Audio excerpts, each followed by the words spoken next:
सौरिंदाई राम जी के रसता निहारे, एती ओती चारों कोती डारला बहारे, काटा झन गड़े मोरे प्रभु के पाँव मां, हृदय मां बैठा रे हावा भक्ति के छाँव मां। हाँ देख ले त्यों राम ला जोड़ा जातिस मोरे छाती, एक झलक पाए बर तरसे मोरे आँखी।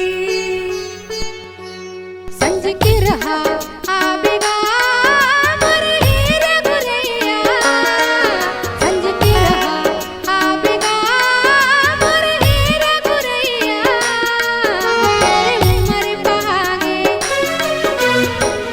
रसता मंगैना बिछाए बाट जो हत रही था, रसता मंगैना बिछाए बाट जो हत रही था,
multi track audio recording studio SAV Sukhdev audio and video studio Masturi. संपर्क करें 7999248535।